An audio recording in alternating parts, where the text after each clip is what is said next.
second module, that would be our scanning part. And for scanning, I'm going to take my victim machine. That would be my Metasploit table, which has an IP address 192.168.0.102.124. And over here, we're going to need our Linux machine for our attacker part. Yeah. So the main objective, what is called scanning part. What is the main objective of scanning? So first of all, let me tell you about scanning is a part of your vulnerability assessment, and this would be your second module. And after, you can see over here, after scanning and reconnaissance, scanning is the second phase of information gathering part.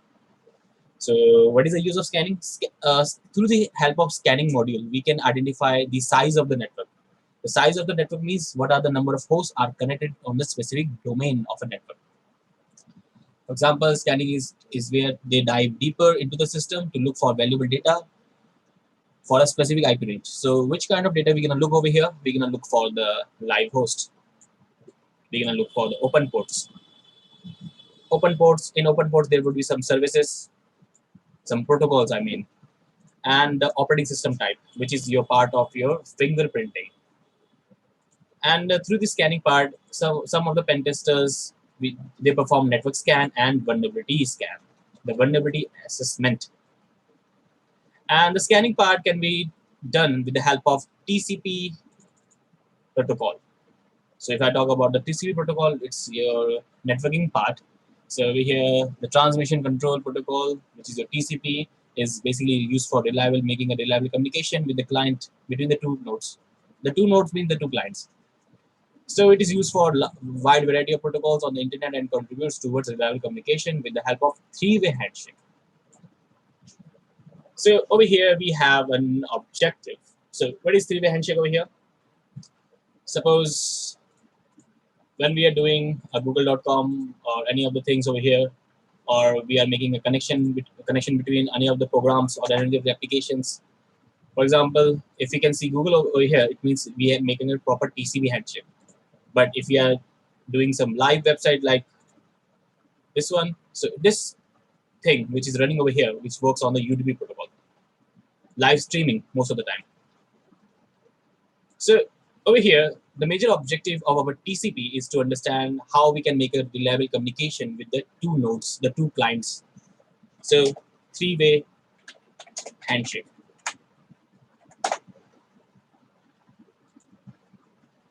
So through the three-way handshake, most of our time we spend doing this because we have a client and a server.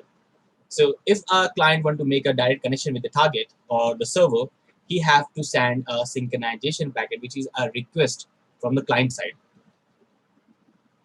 So a request which contains a sequence number, which is an offset value. And when the request is transmitted when the request is received by the server side, he will indicate which source the packet has been generated. So let's have a look over here. So I'm going to use Wireshark, which is a network monitoring tool. And we're going to look for this one. So you can see all the network protocols which is running in my backend can be captured over here, or we can simply have a look. So you can see some acknowledgement packet. An acknowledgement packet with a sequence number. See?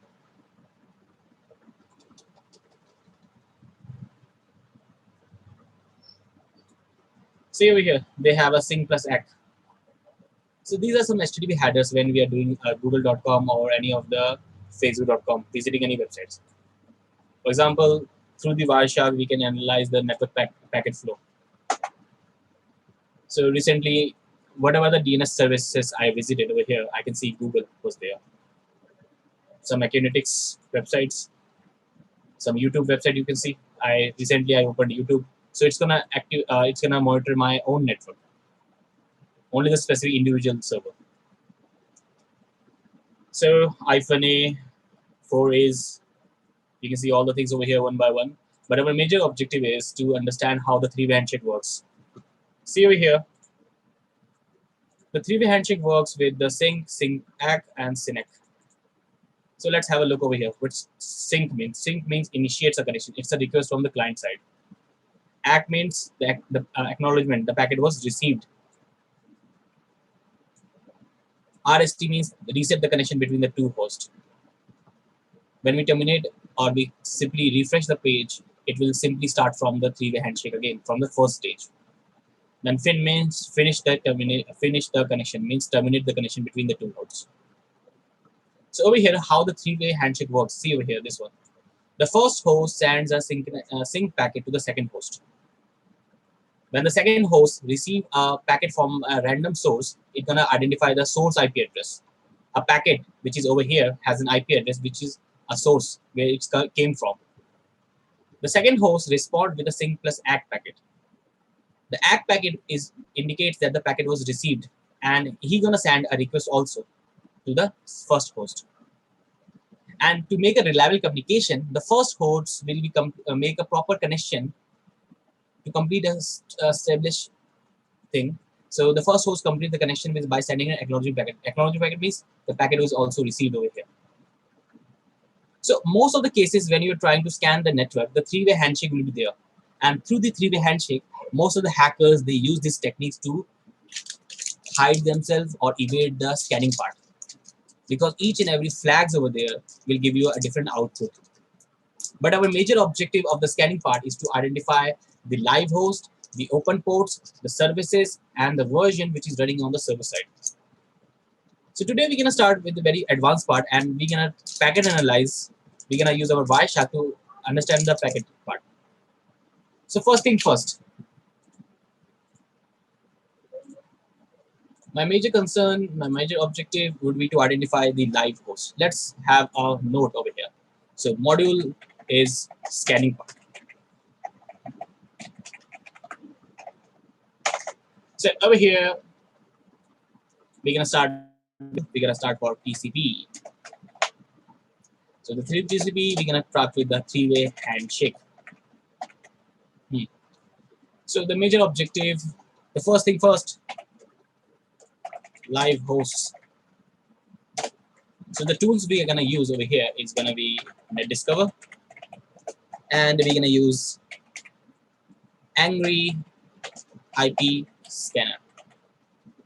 But over here on the world of hacking, there are lots of tools which will perform the same thing.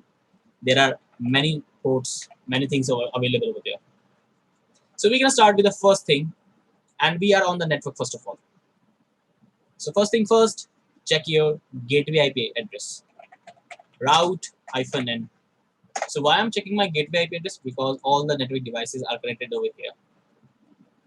So let's do one more thing. Red Hat Linux. Yeah. So we're gonna talk about some common ports, common port list. So I will not say to learn all the ports, but you should know the common ports over here. So there are around 65,535 ports in our whole network part, and we have to look one by one. So we can see they have given some purple, which is it's used for chat. Blue is for encryption standards. G is for gaming sites. I don't know this color, so it's a malicious part. Orange is for peer-to-peer, and yellow is for streaming. And we can see, yeah, encryption standard, HTTPS, HTTP over SSL, SMTP over SSL, 465, ISAC, FTP over SSL, IMAP, SSL, POP3 SSL. You can see over here which port has it running over there. But our major objective is to understand which port used for which communication. Malicious one. This one is used in very large variety. My Doom. Okay, this is a one-level port over here. Bangladesh, My Doom over here. Blaster, Cesar. Some of the port I never heard about this one. But the major objective of this one is to understand the basic concept. So if you see over here, the most common ports, which I will say 21, FTP, 22, SSH, Telnet for 23, SMTP 25. So they have given a list of ports. So I'm not going to explain all the one by one. So I'm I'm also not good to understand to remember all the ports. So we have a cheat sheet, Red Hat manual, 3306 MySQL, MySQL, which is 1433, and Oracle 1521. And the major objective of this cheat sheet is to understand the IPv4 concept. So over here they have given a proper classes, class A, class B, class C, class D, class E. So we can understand that currently we are in class C, which is our IPv4. And we can see the reserved IP ranges, which is your according to the 10, 127, 172, 192. So we have a different classes over here. And the most important thing is the subnetting. So we're going to use the subnetting part most of the times. Why? Because the 8 octet has a different scanner, the number of hosts. So if I talk about a home router, the total number of devices can be connected over there is 254 devices, which is your /24. So these are the subnets, which is from your 8 octet to 32. So you have to check one by one which octet you want to use. Most of the people, they use 8, 16, and 24. If you use /24, it's going to scan the 254 devices. If you try the 16 slash, it's going to scan 65,535 hosts. And if you try the 8 octet, 1,67,77,214 hosts will be counted over there. So let's see the first thing. The first thing is to check the gateway IP of my subnet mask. So my gateway IP is 192.168.0.1. And the major objective things over here on the application, we're going to go to the information gathering part. And in the information gathering, what I can see over here is that there is a tool called Netdiscover. So let me tell you one thing. Netdiscover is an ARP reconnaissance tool. ARP reconnaissance tool means it's going to use ARP protocol to identify the number of hosts on the network. So if you are not aware about the ARP protocol, so ARP stands for Address Resolution Protocol. It's the procedure of mapping a dynamic internet protocol, which is an IP address, to a permanent physical address, which is a MAC address. A MAC, it's basically used to assign a MAC address and IP address to the local network in the local area network. The physical machine address is known as MAC, Media Access Control, which is your MAC. And over here, you can see the proper process. How does it looks like? Sorry. So it's gonna also be cover you can see computer, local computer and remote computer. They are use ARP control. So it's what a request to the server. The server will respond to the MAC address, and it's gonna assign an IP address over there. So we're gonna use Netdiscover also to identify which packet is running over there. So let me check. So I'm going to use a filter like ip.addr to specify the IP address, and that would be my local server, 110. So let's have a look. So if you are not aware about the Netdiscover, if you write Netdiscover over here, before Netdiscover, write MENT, which is your manual. So Netdiscover is an active passive ARP reconnaissance tool, which I mentioned you. So it was developed to gain information about the wireless network without DHCP server wandering mode. The wandering scenario, it's just like your MITM, or you can say connect with the two nodes to check the transaction flow or the network flow. So it can be used in the switch network also, and the most of the things we can do, we can simply identify the live host with the help of this one. So over here, if you go down, you can see the examples. You can use /24, /16, and /8. But I guess if you are using 8, so think about the network part. And the example over here. So Netdiscover -I. -I stands for your NIC card, which is your network interface card. And over here in my local server, if I check on my NIC card with the IF config, I only have Ethio, which is Ethernet.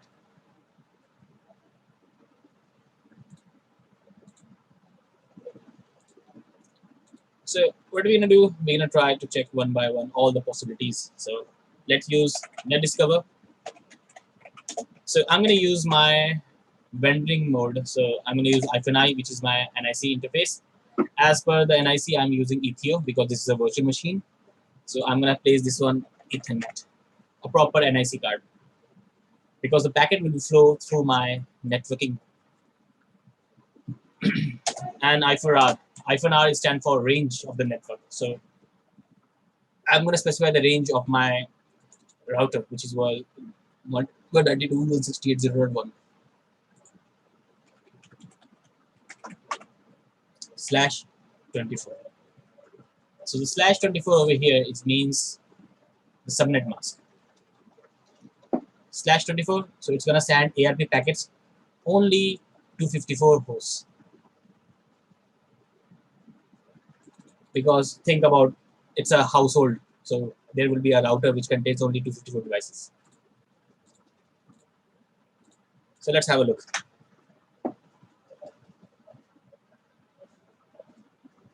The scan has been finished. The scan has been finished over here, and I can see the number of devices, the number of hosts, the number of IP address along with their MAC address plus the MAC vendor. So, but you can see these are the number of hosts. But what is the backend process? In the backend process, from my local server, they're gonna send some ARP packets. Okay, okay, it was stopped. Okay, let's try it again.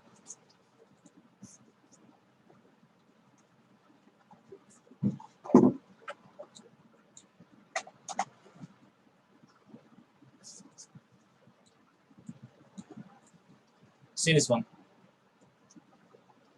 Yeah, this. Let's start ARP. So from my local server, which was my base machine, my Kali Linux machine has simply broadcast a packet. You can see who has 192.168.0.110, which is my IP address. It was asking to from the router. So over here, if you check, it's gonna check one by one all the ports, all the number of devices. The 67 is an IP address which is created by the Arp protocol, the Netdiscover. And see, it's gonna broadcast ARP packets to who has 192.168.0.2 tel 67, who has 3 tel 67. So it's gonna send all the packets to each and every host on the network, and it's gonna identify, yes, the host is accepted. See this one, get ARP from request 104 was there. So if the server accepted any packet from the server side, it means the host is live. And see, the total number of packet will be flow over there is 254 last. Then it will stop. Through the ARP protocol, most of the attackers or most of the pen testers, they identify the number of devices are connected with that network. But think about if there is around 4,000 to 5,000 network devices, so what will happen over there? There will be a lot of things can happen. And the major perspective of this one is to simply check all the possibilities one by one, which can be help us for different things.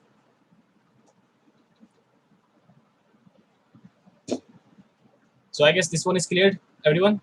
Through the Netdiscover, we can identify the number of devices which can be connected on that specific network. And there are lots of other tools we're gonna use over here. We're gonna use further tools like your Angry IP scanner right now. So is it clear with the Netdiscover, everyone?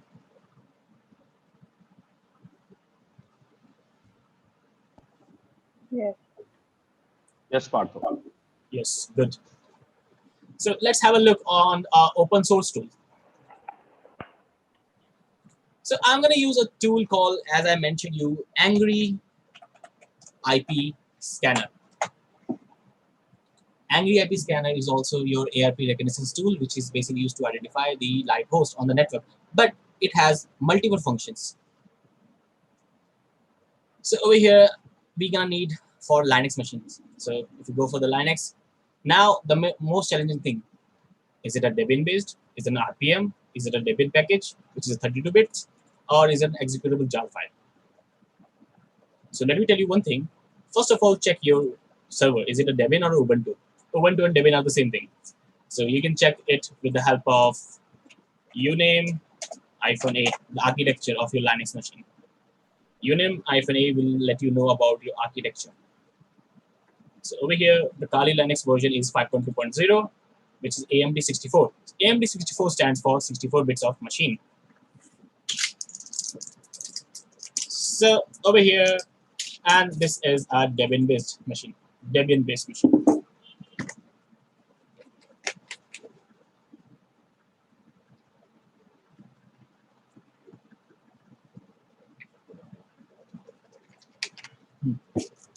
So let's have a look what we can do. We're gonna download the Debian base, which is AMD 64 bits. You can see RPM are basically used for Fedora, Red Hat, Magaria, and OpenSUSE. We have 32 bits also. So let's download the 764 bits machine. So let's save this one.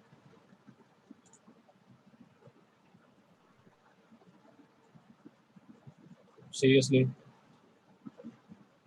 Oh, I already have this one. Thank God.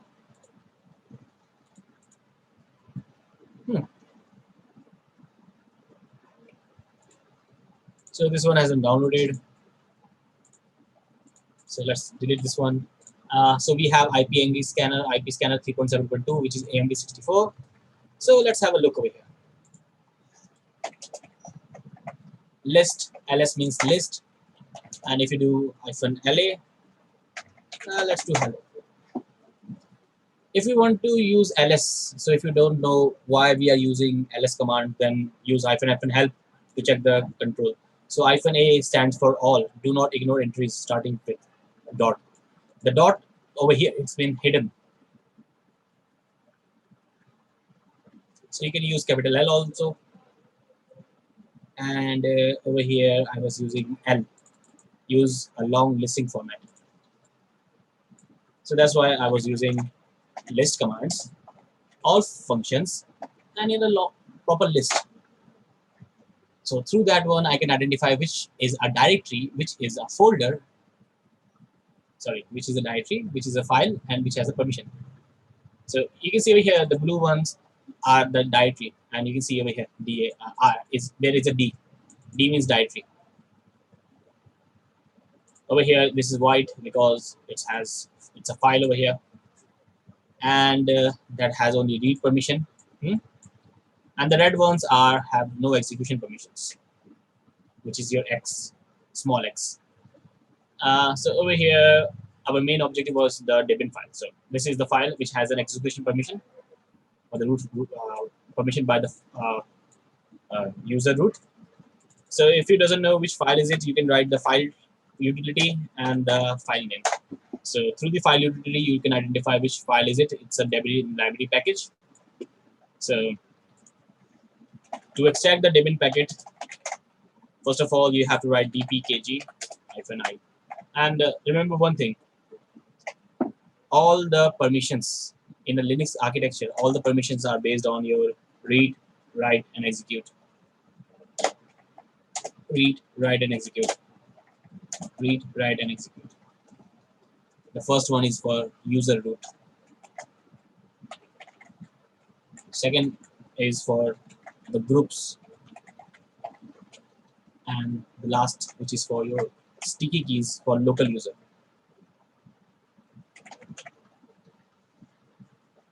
So over here, this file can be run by only user root only. And one more thing, you can change the permission. Change the permission according to your need, because read has 4 bits. Okay, sorry. Read has 4 bit of permission. Write has 2 bit of permission. Execute has 1 bit of permission. So that makes total 7 bits. and it's helped a lot of people to think. So over here we can see this has only the root permission to be execution. So I'm the only user on this server, so I can do changes. Plus X to give permission for all the users to execution permission. Now you can see all the users on the group and the sticky keys has the permission to execute this file. Or sometimes if you want to give permission only the local user. Okay, I just want to give only the read permission. I don't want to give the write permission. I want to give execution permission 401. Read permission, which stands for 4. 0 is for null value, no permission for the write permission. 1 is for execution permission, and the permission will be go for the user.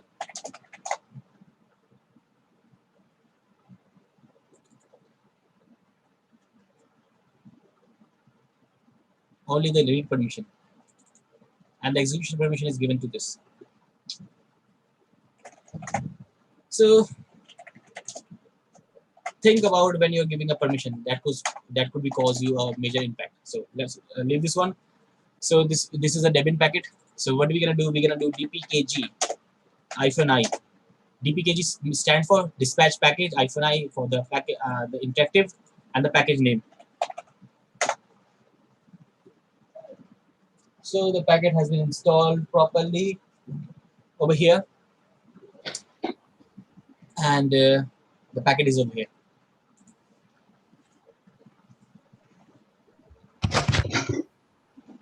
Now the most challenging thing is to understand how the packet analyzing works.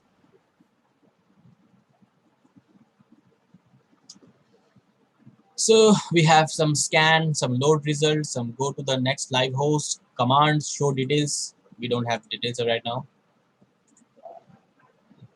Rescan, copy details, favorite, add current, manage favorite, tools, preferences, fetchers. Fetchers plays a major role.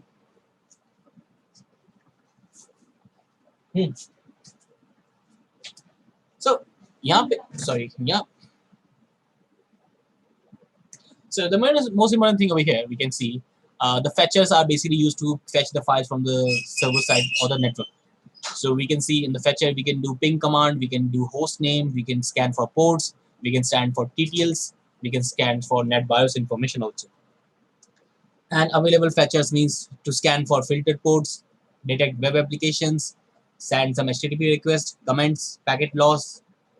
These are the things we can use it for identifying if something has been lost. So I'm not going to use all the things. I'm going to use only for the ping command to identify the live host, the name of that host, the ports are open or not, the TTL value to identify which operating system is it, and the net BIOS information, the Samba, the 135, 136, 137, 138, 139, and your 445. And the most important thing, the IP range. You can use random, but I don't want to use random. I just want to use IP range. And first thing, you have to specify the gateway IP, which is your 1. And they can ask you how many devices you want to scan. So we're going to say 254 devices. So the host name which I'm scanning from is my Kali Linux. And you can simply use this one, /24/2016. It's all up to you guys. I'm going to use /24. And the 254 devices. Let's have a look.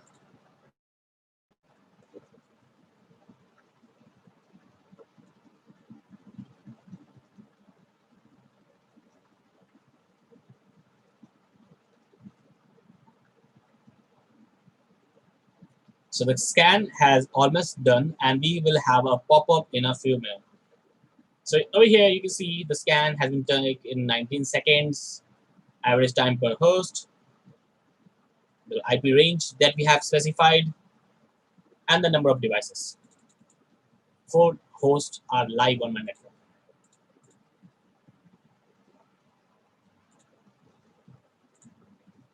So let's have a look. Go to the next live host.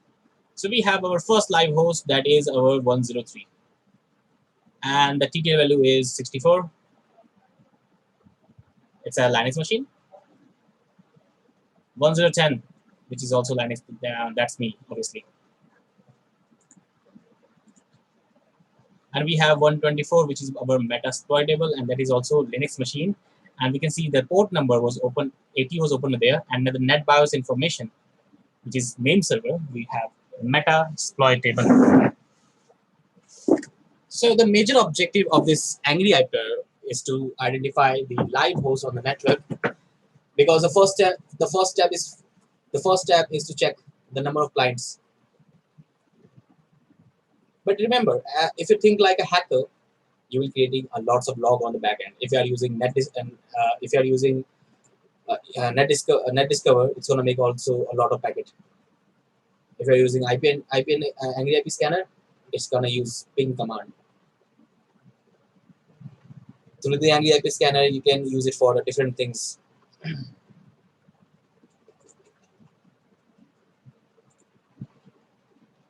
Is it okay, everyone? Think about the three-way handshake which I told you. All the things are based on that. The sync, the synac, the act. Ashish sir, is it okay? Shakti sir? Yes, Partho, yeah. Yeah, it's fine for me. Yeah, fine.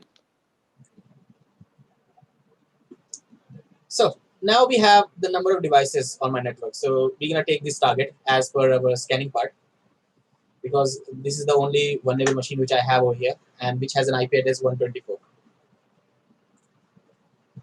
So before that one, so let's have a look of when we are doing a port scanning part.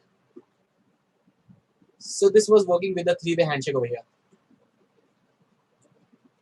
So our major objective of this one is to identify, if we are simply scanning a server, we will see some port status. The port status would be something like your open, closed, filtered, unfiltered. Open means that there's an application which is running over there and it can be accessible. The, the closed means none of the application is running over there. Filtered means that Nmap is not able to figure out if the port is open or closed as the packet has been filtered. Why? Because there would be a firewall. Unfiltered means it means that the port are accessible by the Nmap, but it's not possible to figure out if they are open or closed. So you will see some statement like this one. And the next topic that we're going to use over here, we're going to try multiple applications, and it's going to take some time. For example, the next tool that we're going to introduce you, which can perform all the things one by one, and that is your Nmap, network mapper. And there's a website of your Nmap, which is your nmap.org. Nmap.org is the website where you can find all the possibilities one by one that can be used for the different parts. And nmap.org, what is the main function of Nmap? See, as I mentioned you, the major objective of the scanning is to find the live host, the open port, the services, the OS, the network scan, the vulnerability scan. Nmap can perform all these things in a single tool. As a VA part, you have to make your own notes, and you have to simply check your own domain, where you have to simply make a proper report. For example, let's have a look on the definition. So over here, the network mapper and map, which is an open source. Yes, it's an open source, but what is the major objective of Nmap? See this one. It was designed to rapidly scan large number of networks. Although it works with the find against with the single host. You can either scan for a single host, or you can simply scan the entire domain, because it's basically works on the raw IP packets, which is also based to use to determine whether the host is available on that network or not, and what services are running, the application name and the version, which I told you that time it was banner grabbing part.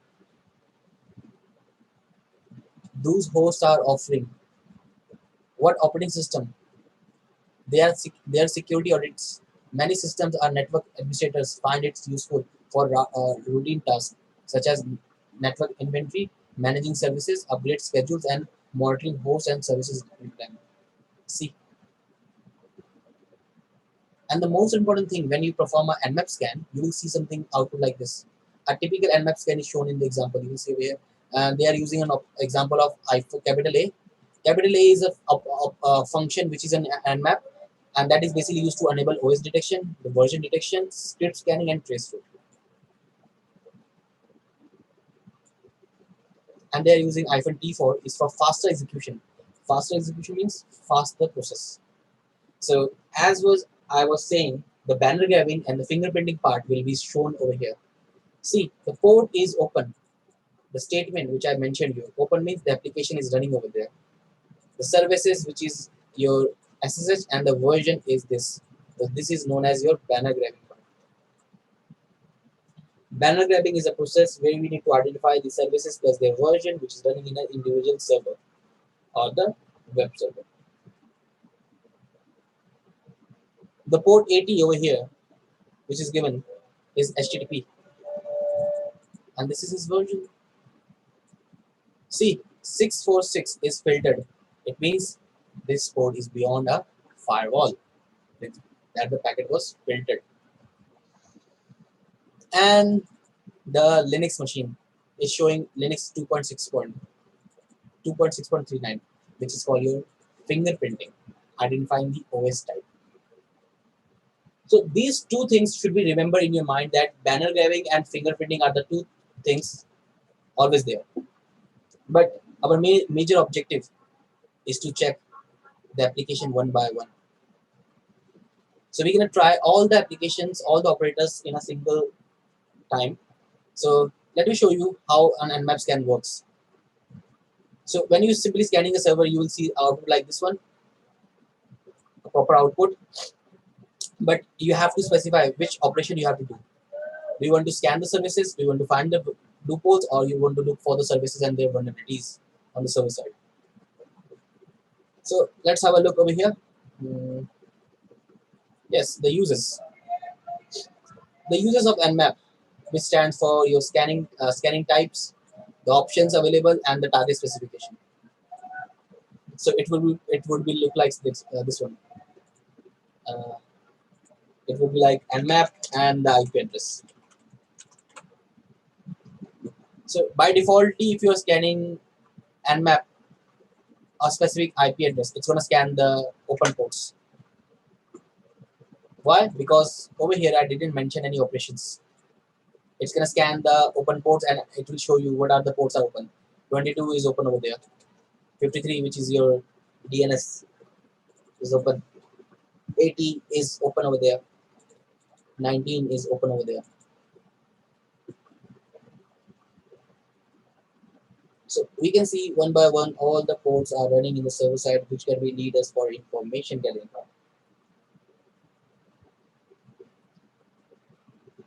So our major perspective would be to check all the possibilities one by one, which can be used for the further stage. For example, we're going to try to check. We can try the host name also. We can give the IP address or the network if we want. For example, you can give a domain name. Let me tell you one thing. Let's take a real website. Test php dot one web. This is the home of Equinetics. So let's copy the domain name. Only the domain name. Either if you have the IP address or either you have the domain name, it's all to us. If you want the IP address, you can simply do a ping command on the specific domain, and you can use this IP address to scan. Otherwise, you can simply write the domain name.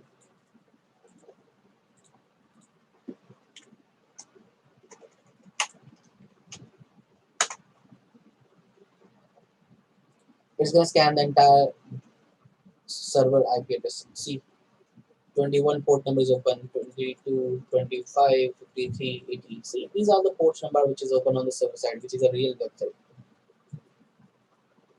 And this is a testing website. The major objective when you are doing a vulnerability assessment part, think about automator scanner is also used to find the banner grabbing. It's gonna check all the ports and the version. So let's try one by one. Or we can try the subnet mask, or we can give the range of IP address. It's all up to us. So first thing first, -ll input a file name, input from a list of host names. So if we have the number of IP address which we have to scan the entire network, it's all up to us. For example, Nmap requirement and IP address. So let's give him /24. So slash wait.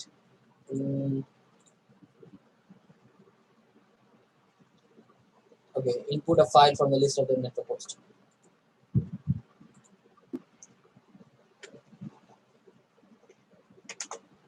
So input failed. So where is the problem over here?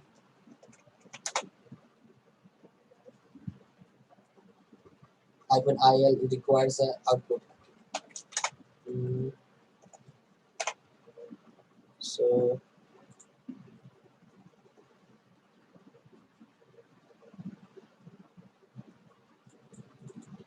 we have to specify a file over there. If you have a text file which contains the IP address of the domain, you can simply use it to detect the number of hosts on server side. Yeah. So you can use -rr, but we in the real life scenario, no use of these things. The major part comes with the first thing, which is your host discovery. The host discovery is basically used to identify the number of hosts on the server side. So let me show you. So the first thing, host discovery list scan, simply list of the target to scan. So through the SL command, we can make a proper number of lists, SL and the subnet /24. So it's going to make all the number of hosts, which is 254 devices. So if you try 16, remember the total number of devices, the total number of hosts was around a different thing. And look, after this one, they are changing their subnet.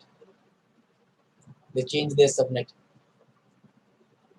After 254, look, on the network, there is a machine called Chiopetrix. After the 254, it's going to scan for 16 also. And in the 16, and if we go a little bit down, you can see they're changing their subnet. See. So remember your subnet with the route-n. So then after, you can use the IL command to check the number of devices on the network. So let's stop this one first of all. So my major objective was over here to check the SN command. Let's check the SN command. SN command is for ping scan.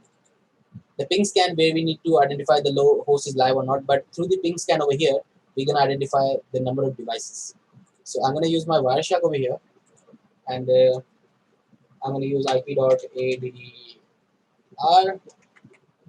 is equal to the IP address 110. So let's have a look. So let's use SN command. So Nmap ping scan, ping swift scan to identify the number of hosts /24. So in the backend, what I can see through the ping scan, it's gonna send some synchronization packet. Okay, it sends an AAP packet. This is a different thing.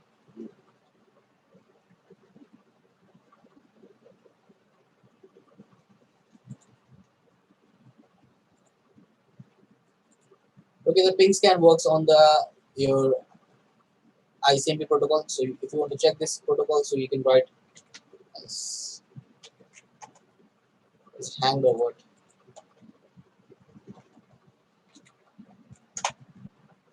Didn't find any ICMP packets. Okay, cool.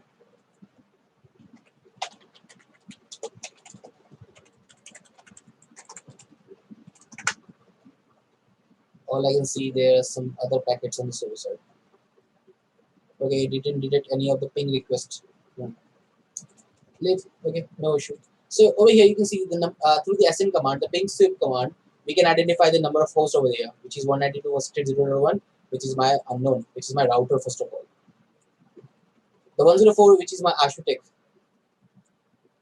The 1024 is my Oracle VirtualBox. That is my Meta portable machine. So through the Nmap, we can do multitasking works, and we're gonna try all the possibilities one by one. For example, if if the device is blocking any ping request from the attacker side, we can use PN. Treat all hosts as online. Skip the host discovery. So if it's not accepting any ping requests, so simply send up synchronization packet. So let's have a look over there.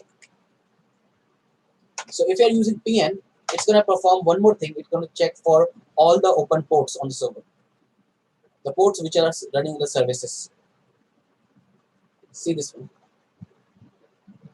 The router has a port number.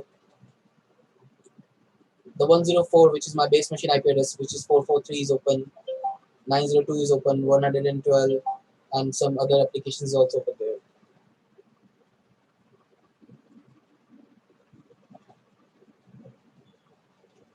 So we can try further more things can be happen over there.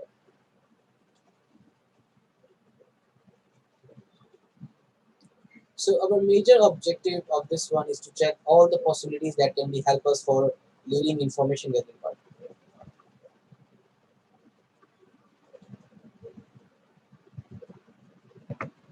So let's see this one. There is a word in hacking, the number of ports, the number of vulnerabilities. What makes a server vulnerable? Uncommon, unused ports and unused services which is running over there, and we didn't off it. We are still focusing on the functionality. We are not focusing on the security level. So that will cause a huge impact on the organization to be data breach. FTP is open, SSH is open, Telnet is open. But our major concern over here is to check the services plus their version. And over here I can see only some ports are running over there and the protocols. And 110, which is my IP address, which has an IP port number 111, which is RPC bind. So step by steps, we have to perform all the things. For example, you can see PS for TCP scan, PA for acknowledgement scan, PU is for UDP scan, PY for your copy part. So what are these applications used for? PS, synchronization part. If you use PS over here, PA for acknowledgement, it means you have making a proper connection with the target. Let's have a look over here, fast mode. PS. I'm not going to use any of the full network. I'm going to use only 124, which is this one. And we can analyze the packet over here. See, there are lots of synchronization packet has been created. See, a simple single scan can cause this much of logs. And it was created on the router first of all. The sync packet, the SYNAC, and the ACK. A proper three-way handshake was completed. If we make a proper three-way handshake completed, it means we are exchanging our data between the two nodes, which can be helpful in a later part. Let's reset this one and let's try this PS command.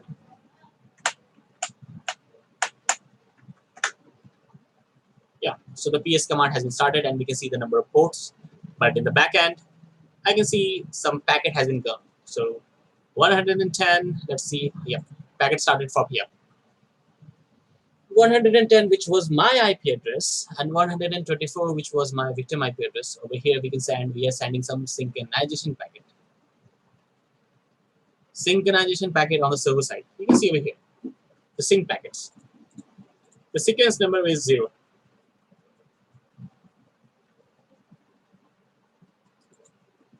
And over here, I can see when they are sending some synchronization packet on the port number. See, port 21, 443, 110, 57, 172, 80 port number, 554, and they have an internal port number. Now 124 is sending an internal port number on the 21 port. See, to sync plus ACK, that they accept the packet, and this PS command is making a proper three-way handshake. So it means we are making a proper reliable communication. That means we are simply a ethical way. Same just like your PA, a proper acknowledgement. This is also sending some synchronization packet. The most important thing is to understand the RST plus ACK. Reset the connection and I accept the package. We can make a proper connection. Step by step. Yes, sir. Part of Abhishek this side, that reset packet, okay, reset will be sent when the connection will be terminated by the foreign or by the remote host, right? The connection has been resetted by the 124. 124, that's your victim machine, right? That remote Yeah. host. Yeah. Yes. So after that, why I'm getting the acknowledgement? So That it means acknowledgement packet there. yes. So why it's happening? Because if the victim send RST plus ACK packet, it means the port is open. If you simply send the reset packet, it means the port is closed over there. Okay. Reset ACK means port is open. Reset plus ACK. Okay. Reset plus ACK, a port is Yeah. open. It's gonna make a again the starting point of three-way handshake. अगर आप यहाँ पे देखो ये सारे के सारे synchronisation packet यहाँ पे फ्लो हो रहा था आपका. Right. सो अगर मैं यहाँ पे उसने क्या किया यहाँ पे उसने एक्ट पैकेट ही भेज रहा है. एक्ट पैकेट का मतलब कि मैंने आपका पैकेट एक्सेप्ट कर लिया और वो क्या बोल रहा है फिर से वो कनेक्शन को रीसेट कर रहा है क्योंकि ये कनेक्शन रीसेट करने का मतलब क्या है कि वो अलग दूसरे पोर्ट्स को आइडेंटिफाई करेगा. Okay. That's why. Okay. Yeah. Is it clear to everyone? Yeah, yes, Paul. Jadip sir, is it okay? Yes, Pardo. Okay, cool. Rishika, is it okay, ma'am? Yeah. Okay, cool. So let's try some other commands. So you can see over here, just you have to know about the three-way handshake. And I guess UDP port will take a lot of time because TCP is connection oriented and UDP is connectionless. So we can see -hyphen DNS server. We can use specify the DNS, but we don't use things. We can try the scanning techniques. So let's have a scanning technique over here. So see over here, SS means sync scan, ST means TCP scan, SA for acknowledgement scan, SW for window scan. I can see over here. don't get fooled because it is written over here. And SM means memo scan. So each and every scan has a different functionality. Let's have a look of SS scan, which is your TCP Sync Scan. So the SS scan will work on the port number 80 to identify the number of ports only. So it will not make a proper connection with the port 8080. It's gonna only make a half scan. It's gonna not make a full scan to make a reliable application or data exchange. The TCP Sync Scan is a default scan that run against the target machine. And it's a fast scan. You can see you can use -n to make a proper faster execution part, and you can see the source will send the packet on the port 80, and if the packet is received by the server side, it will send a sync plus ACK packet for the particular port. But from the client side, the operating system would send a RST packet in order to close the connection, and since we already know the port is open, if there is no response from the destination sending the sync packet, the Nmap would know the port is filtered.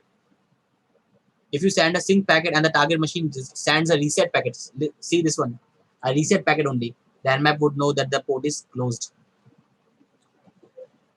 Only the reset packet. So let's have a look of this one.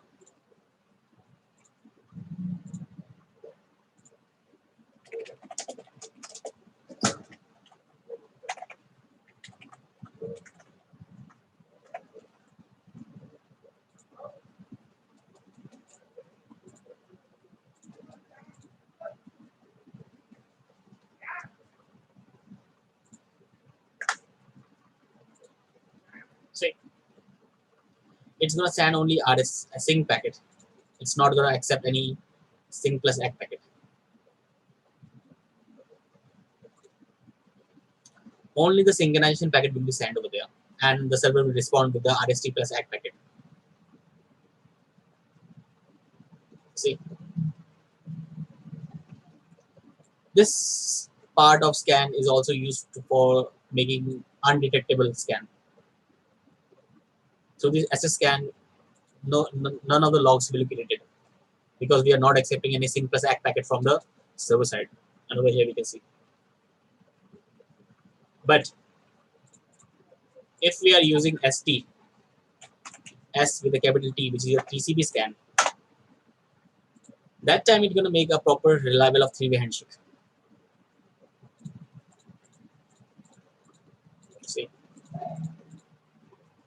think about it.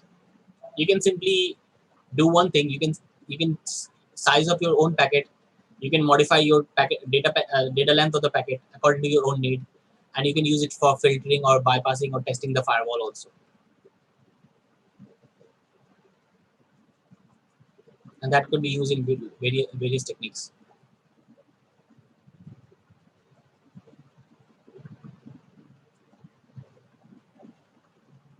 Same thing, which is given over here also. SU. Some of the applications are working with the UDP ports. So remember one thing, if you are using UDP scan, so it's going to take some time.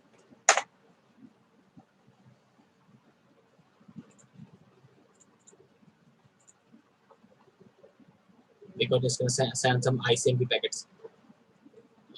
Say UDP packets.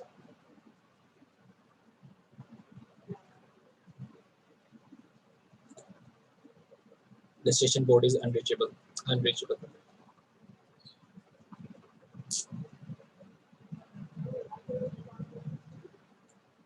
As we know about the functionality of UDP, it's going to take a lot of time.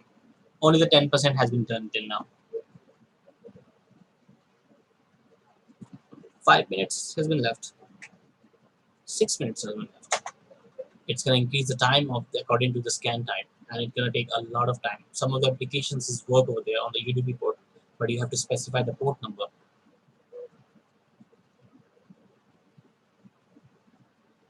There are various techniques that we can use it for information gathering part, which can lead us for many further things. So if you find any UDP ports, for example, what are the UDP ports over here? UDP ports are like your 53, 111, 137.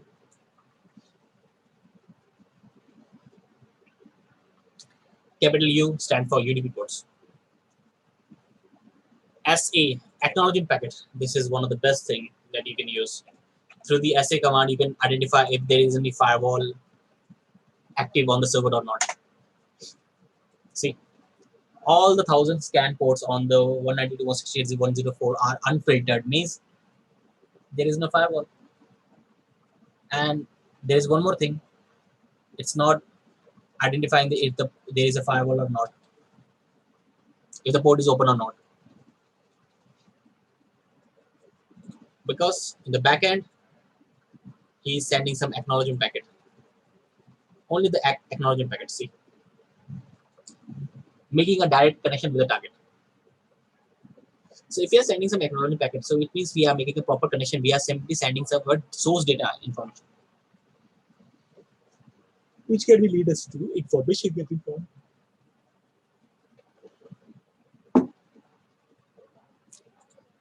Each and every scan has a different functionality, first of all. Partho, if we are sending only acknowledgement packet, if there is any firewall, so it should be blocked because the procedure is since in a CAC, right? Yep. No, but right now it's only ACK. No, right now it is only ACK, but assume if there is any firewall in the network and we are sending the acknowledgement scan, that one, last one. So that will be blocked. That will be blocked by the firewall because the procedure, the reason is since in a CAC, right? The procedure should be like this. Okay.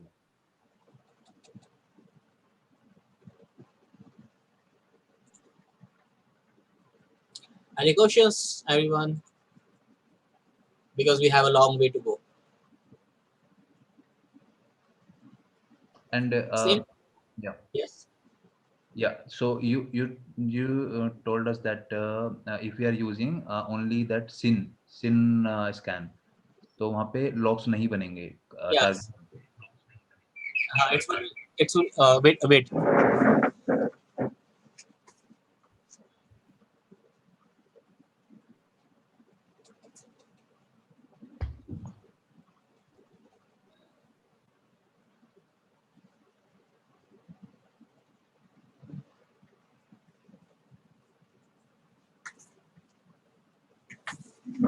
Yes. So over here, the sync scan was a half scan, and there will be no logs because we are not accepting any SYNC packet from the server side. If we accept the SYNC packet, it will make some logs, but there would be some packet will be flow on the backend, but it will not identify the source IP address. The actual scanning कहाँ से हो रही है? अगर मतलब TCP scan करते हैं पूरा ये टी वाला स्कैन करते हैं टीसीपी स्कैन राइट तो उसमें लॉग्स जनरेट होंगे मेरा आईपी जाएगा टारगेट एंड पे Exactly. तो इसका कोई बचाव या फिर कोई precaution We can use VPNs and for the communication hide. Mostly we use VPNs.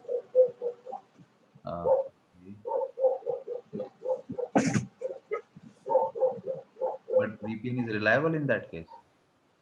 If you are working like a black hat hacker, that time it will be reliable. But you have to.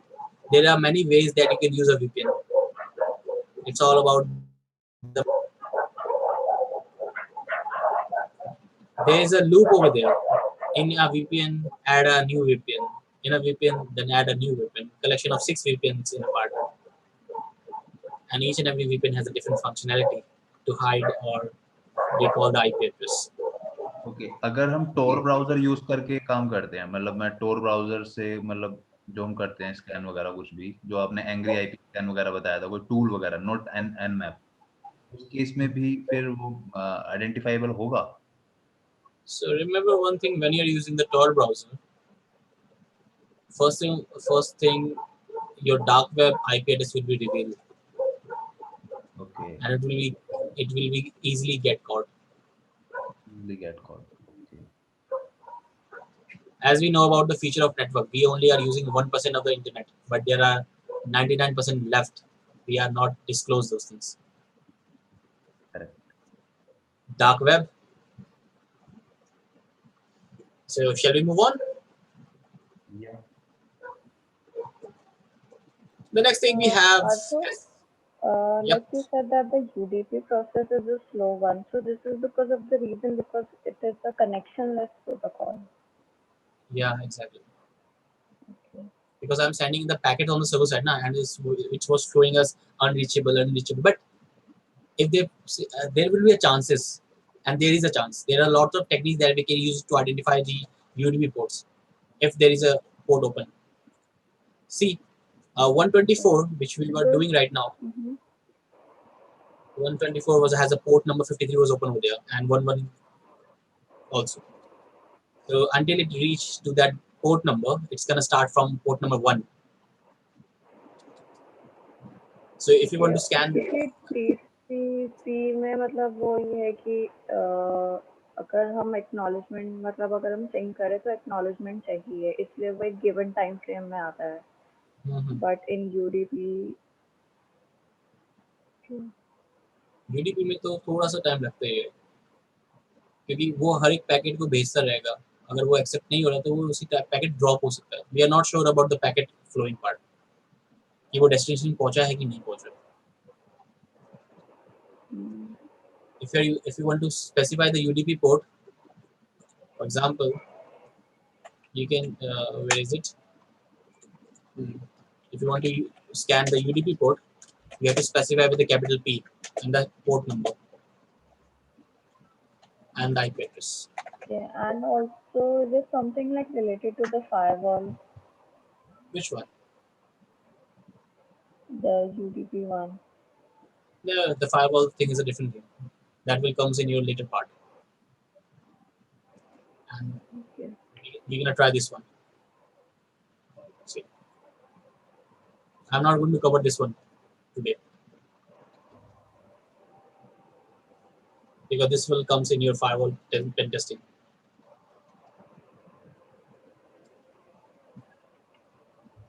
Shall we move? तो पार्थो ये वाला part आप बाद में cover करेंगे?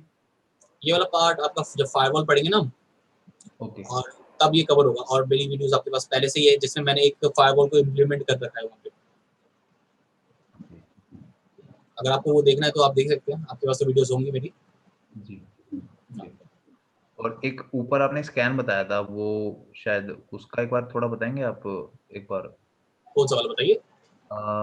ये था ना स्कैन टेक्निक्स में, ये the last one after window, the essay no that Maimon at scan, what is that? Yeah, memo scan तो मैंने कभी यूज किया ही नहीं है,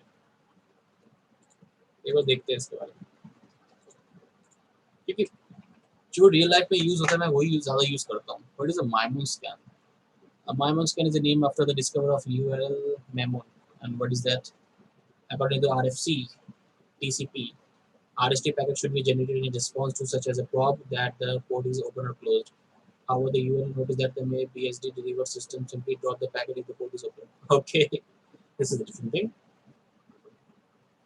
If the packet is dropped, that means the packet is dropped. It means the port is open. Great. So it's also used for identifying the port numbers. But in over here, if the port is dropped, then it will identify the port is open. Nice. means it will be used in the firewall case. अगर firewall drop कर देती है packet को, तो it will consider as an open port. Yes. So let's have a look on the port specification. If you want to scan any port number, so you can specify with the capital -P. You can specify the port number 22 as they are given the SSH, or you can give a range from 1 to 65,535 ports, or you can specify with the capital P, and U stand for UDP and T stand for TCP. For example, let me show you Nmap-P. Just scan for the port number 53 on the server. Scan for the port number 111. Scan for the port number 445 on the IP server.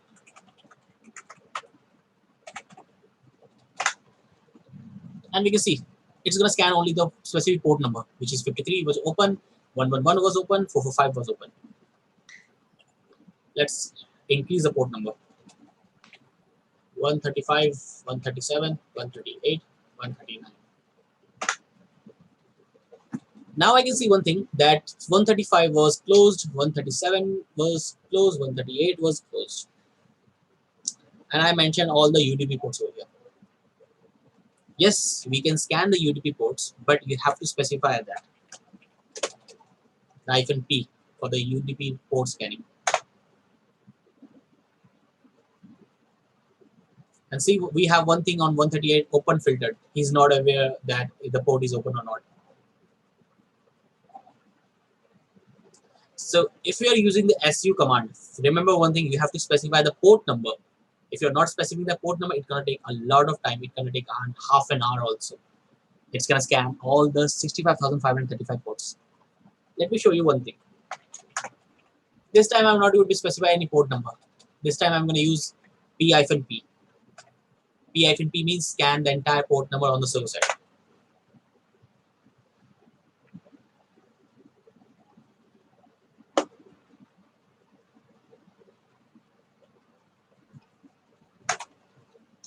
%1% didn't complete yet.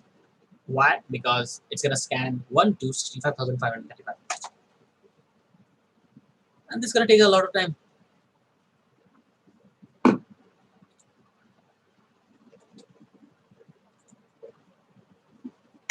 That's why when you're using a specific port number, if you're scanning for the UDP ports, remember, you have to make a list of UDP ports and you have to mention over there. Otherwise, it will take infinity time. Or you can do one thing.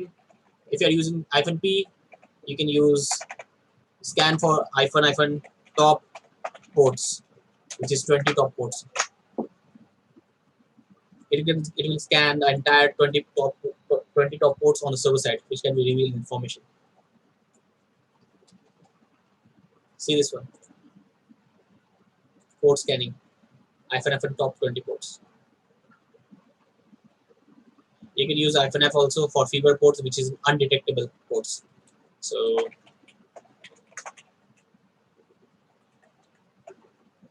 -F. So each and every function over here has an operator. So now let's have a look on the port, the service plus version detection. The service plus version, as we were working over here, service plus version detection helps a lot to identify the services and the specific applications. So Nmap, small s, capital V is for service plus version detection on the server port number 124.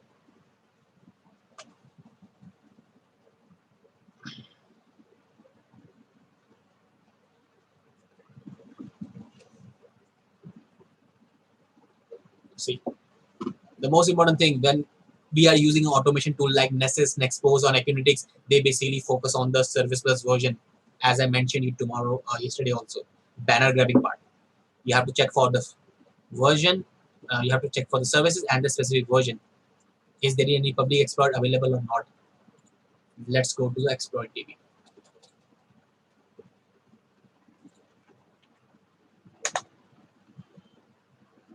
We have a backdoor command execution with the help of Metasploit, which is a remote code and Unix. Metasploit is one of the best tools to getting unauthorized access. Metasploit is a VAPT tool, a proper VAPT tool.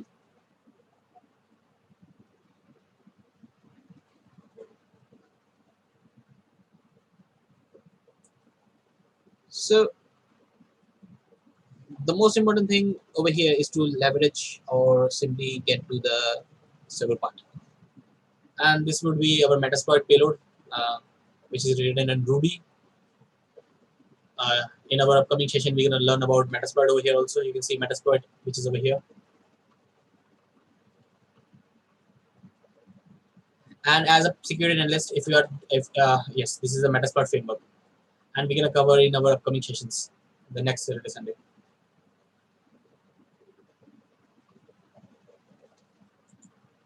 So as a pen tester, you have to check all the services plus the version to identify all the possibilities.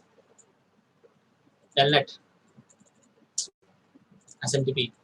So as a automation, think about the automation tool. They also work to identify the services one by one, which can be needed for information gathering part.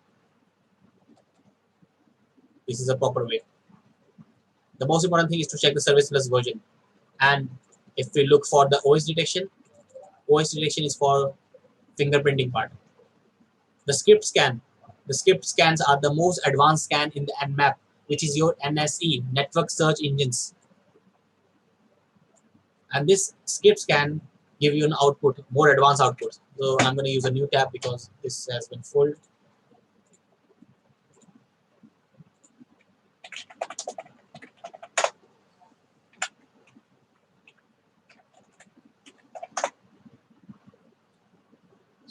So we're going to use a script scan, which is Lua scripts, and these are basically used in more search advanced penetration testing part. So the path is your user, share, and map scripts. This is the proper path where you can find the Nmap scripts folder. ls-all, not do ls, ls. There are around lots of scripts over there. And each and every script has a different output, which is a VA part only. Only the VA part, remember. So as we know that there was a port number, Samba was running. So look, Samba animation.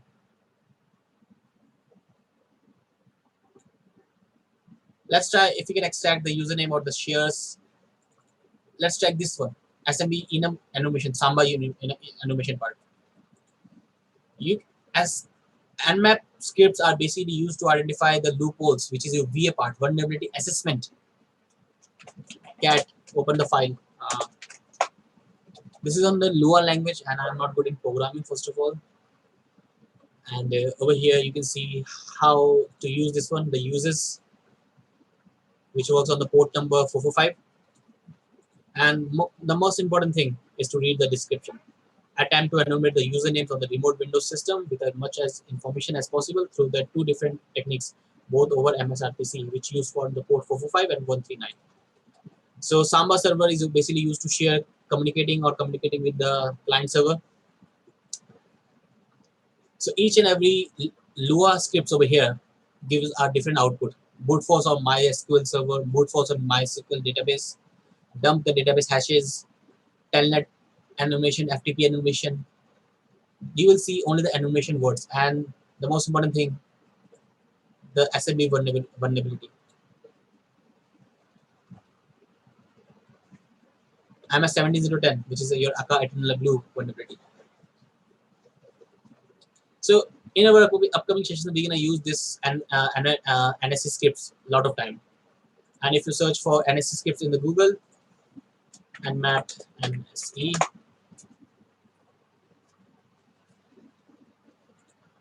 the Nmap scripting engine is one of the most powerful and flexible features. Is allowed to user to write and share simple script to automate a wide variety of network tasks. See, those scripts are then executed in the parallel with the speed of efficiency effect of the Nmap.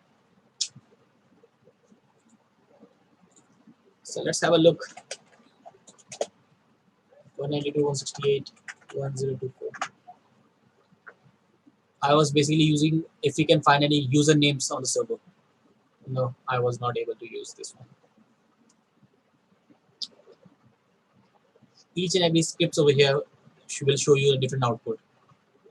If you look for the vulnerabilities, share folders. Let's see this one.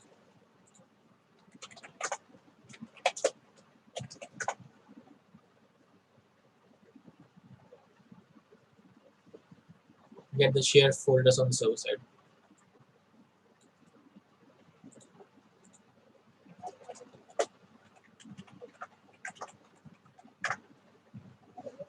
Nah, this came. It's not using moving.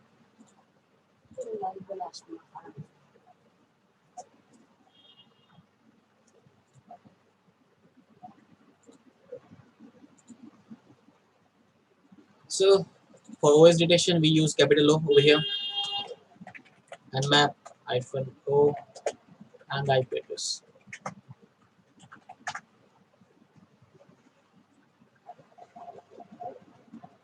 See over here, OS detection, which is your Linux 2.6.3. Each and everything plays a different role over here, one by one, which will be using different parts.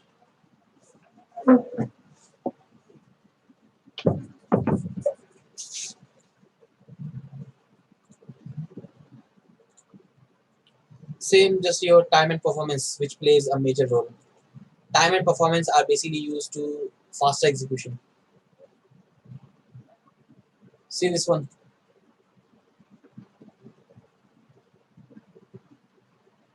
Time and techniques. The time and techniques is one of the best techniques to evade a firewall and ideas.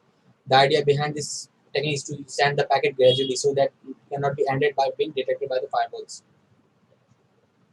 To command the following numbers ranging, you can use 0 to 5, which is your T0 to paranoid, T1 sneaky, T2 polite, T3 normal, T4 aggressive, and T5 insane.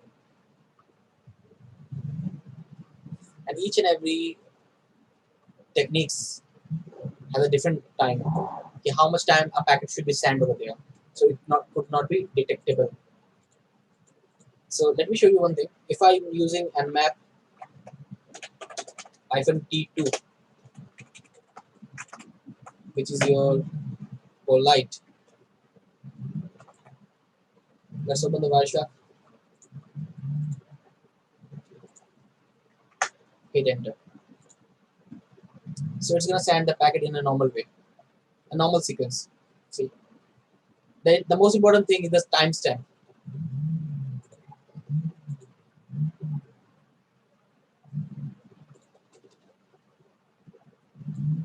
So it's a normal way to identify the packets. So let's see the number of 6 seconds it will take.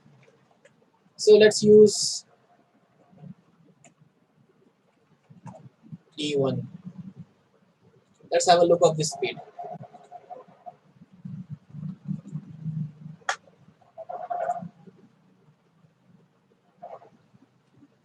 None of the packet has been created till now.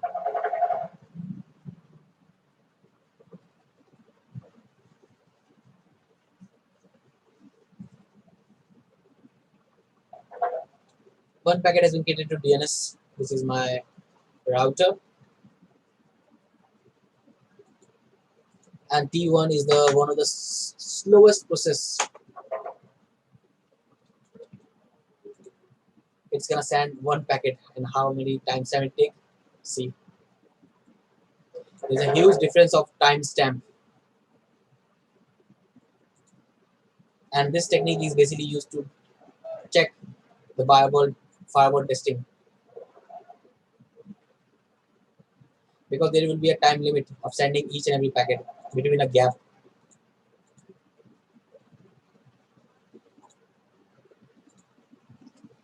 Let's use T4, and T4 is for aggressive. It's gonna send a large number of packets.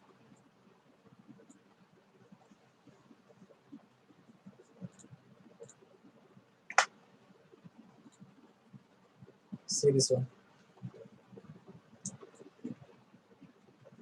A network administrator can caught the imposter is.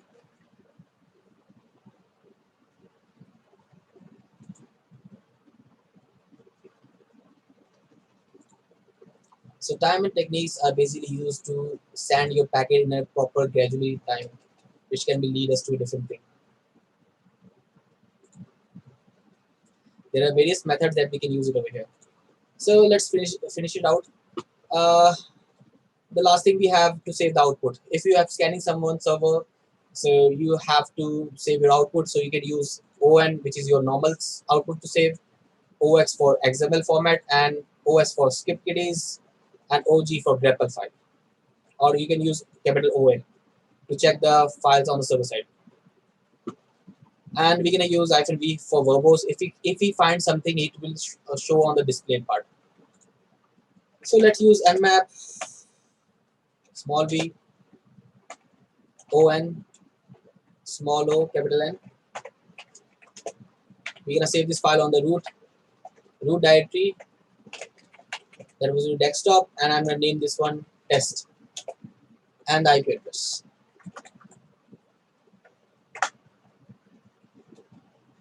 So if I'm using the -v command, it will show me if we find something on the server side, on the scanning part.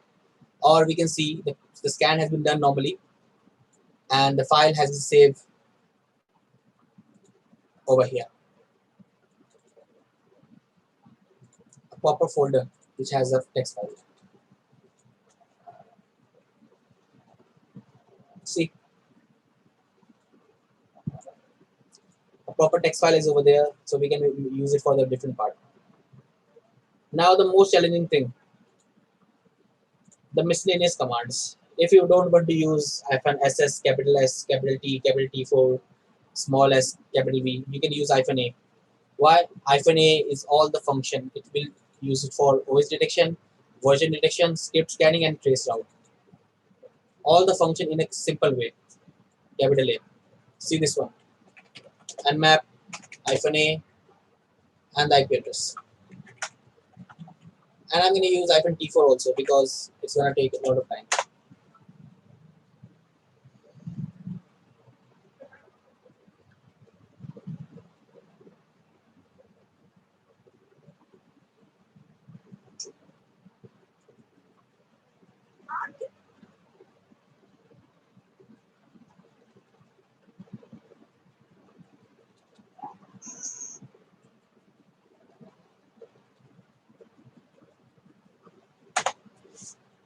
Okay, the scan is almost done.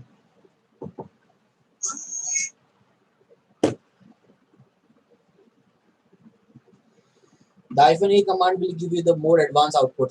See, I was simply scanning there's a port number 22 was open, 21 was open, the version, but it didn't show me that there is an anonymous access available. Anonymous access available to get on the server side. anonymous, which is default credentials. The FTP is open to all to get entered over there. We are not aware about those things. So each and every Nmap scan will give you a different ports types of scanning part. See, a more advanced scanning part. You will get the same output if you use Nmap. My main objective is to check the service plus version. My main objective is to check the operating system. My main objective was to check all the ports number. Service plus version. Let's use some advanced script scan also. If you're scanning the all number of ports, it's gonna take a lot of time. Take T4 -O and save the output. Root, desktop, test2, and the IP address. You can use combination of your commands in a single parameter. Just make your task which task you have to perform over there.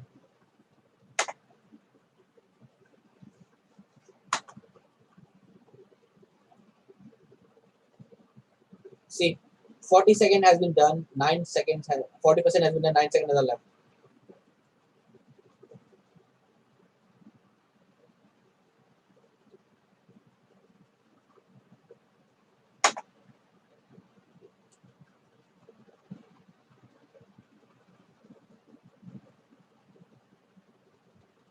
And the output will be saved on the back end of the server.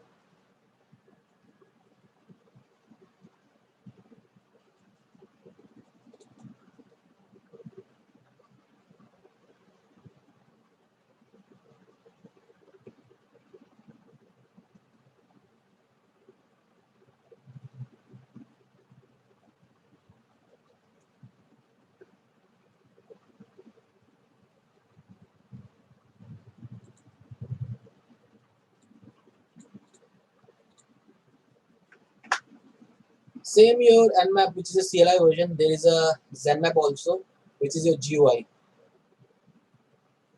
Just you have to give the IP address.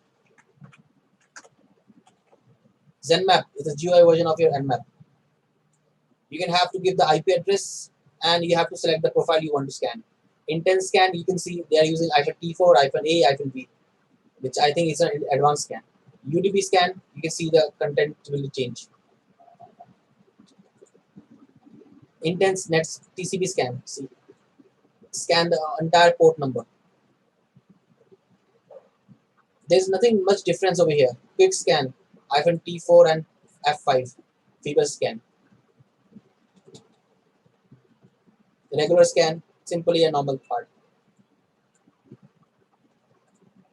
Slow compressive scan, see. Slow compressive scan is it's totally give a gradually part.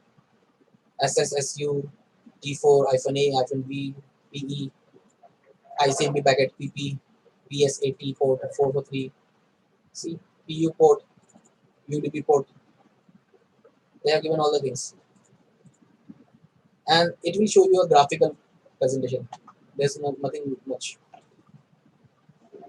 And over here, it's going to show you something like this, a proper way of execution.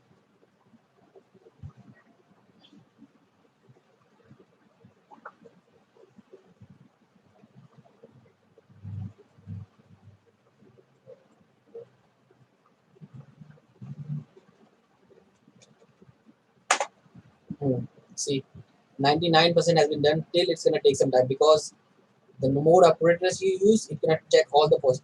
It's why it's taking time because of this hyphen P, hyphen P. Because it's going to scan the entire port number 65,535 ports. It's taking a single host to scan.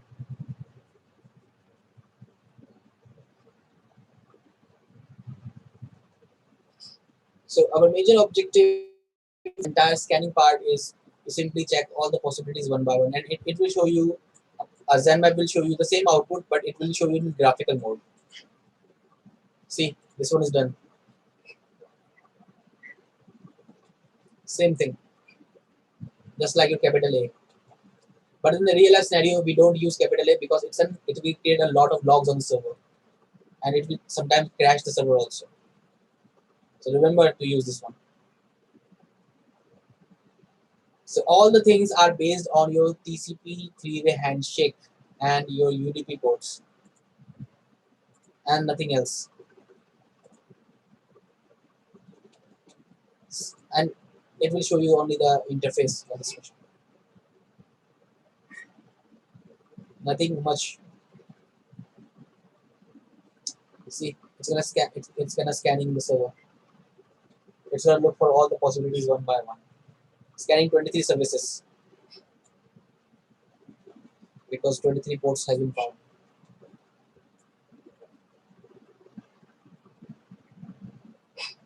So you can check one by one all the things over here that could be lead us to more information gathering. So this was all for your scanning part, and yeah, this one is done. And you will see something like Penguin, which is a Linux host. The services which is running. See, these are the services which is running over there. The output will be green. Green ones are the open ports.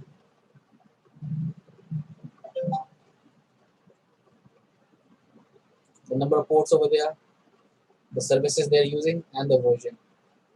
It will give you proper thing. And the topology, you can see the host details is your Linux machine. The number of ports are 23. You can make a proper presentation of this one. The TCP sequence, the UDP sequence, and the scan type you have used. There's nothing much. It was all about your scanning phase that could be needed as to information.